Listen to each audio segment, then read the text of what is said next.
There are some enticing matchups, as you guys alluded to, in week one, including the game DJ will cover, Franklin and China Spring. I'm not wearing powder blue on purpose, but it is You fitting, I guess. just look good in powder blue, Well, thank Brice. So you. you should wear Look, it. Houston Oilers, baby. Uh, the Lions and the Cougars both were going for three peats last year, and they had those quests denied. China Spring dropped out in the second round to Anna, very good Anna team. Uh, Cougars finished 8-4. And then Franklin made it all the way to Jerry World again, but lost to Malakoff. And we talked a lot about Malakoff, even though they weren't in our area last year, but very, very good. That was a 14-7 game. So these teams are in different classifications, of course, but who is better equipped? It's basically who you picking? Who's going to get to 1-0? I Well, went with. Go ahead, DJ. No, I'm covering the game, so I had to Mm-hmm. pick China Spring. that's a good point. Oh, That's a good point. When in doubt, go with the home team if you're covering that game. Yeah, like we said, we don't have a lot of answers in terms of, who this team is yet, but that doesn't mean that we don't know a lot about, who they used to be and how they're used to building off of who they used to be. Um, and they still do have a lot of, guys back from last season that because last year their defense was pretty young, their linemen were pretty young, and so they had to go through and get some of that experience. And obviously Matthew Battles, who's the starting quarterback now, he's gotten some snaps. He's played wide receiver. They have Dean Hanna back, who was basically a bulldozer for them mm. on both sides of the ball. And Travis Borland, who's a captain on the defense, who was hurt last year, is coming back and learning how to be a leader.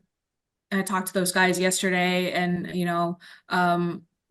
so I feel like China Springs just got a little bit of the edge in terms of like they kind of have been here before in this sort of like they don't have to rebuild, they're just kind of restocking. And Franklin, I mean, they're gonna be tough. They still have a lot of their big players from last year, right? But yeah, I don't know. I'm kind of giving China Spring the edge in this game. I Chad. have two thoughts on the Franklin Lions. One is if we were to draft uh, programs into our coverage area, like programs like yeah, we could cover them and maybe get some They're web right on the hits and they're fringe. interesting. Yeah, I think like our top three prospects would be Franklin, Malakoff, and Glen Rose, right? Because all really good teams, not real small schools, kind of pretty good sized schools. So that's To and that point, yeah, we did actually used to consider Franklin an area. right, exactly. And this my second thought on Franklin is that they are they're such a style machine, like they run the slot T, right? Hmm, hmm. If I'm correct in that terminology in offense. And so, it's a good system to know what you're supposed to do from the seventh grade through the 12th grade. And I think that gives them to me, that gives them an advantage in a situation where both schools are starting a new year and starting to try to get back to where they were a year ago. So I'm going to pick Franklin, but when you talk about reloading and to China Springs' benefit, when you talk about reloading, and you talk about what I just talked about, kind of building from your middle school on, I think China Spring has done a good job of that, and I think they're probably a team where the kids that are now seniors and juniors and maybe even sophomores are ones that we don't know about but have been chomping at the bit for a while to get into the spot of being the new star at China Spring. And I think we're going to see a lot of that in the next few weeks. Names pop up that we weren't that familiar with before, but we better get familiar with them quick. I think Yeah, that's something.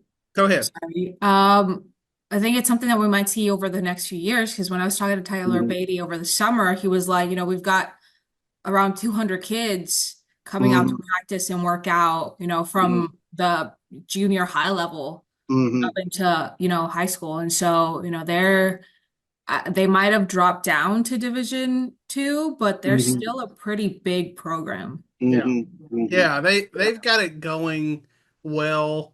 I mean, the fact of the matter is these two programs, Franklin's played 48 games in the last 3 years. China Springs played 44. Those extra games, those coaches always talk about it, the extra reps they get. Mm-hmm. Even those guys that didn't get a lot of playing time were at least getting reps in practice. And so I do feel like, those China Spring guys might be able to slide up and slide in and figure it out on Friday night. But I do get what you're saying too, Chad. I think one of the reasons Franklin is successful is Mm-hmm. because they run an offense that's so different from what Mm-hmm. 90% of the schools out there are running. And, Mm-hmm. so these teams are not always well equipped to stop that offense. Well, and they've been good for a long time too. I bet they have better numbers in their program than 99% of the teams in their classification. Sure, yeah. So, Should be a fun game for sure.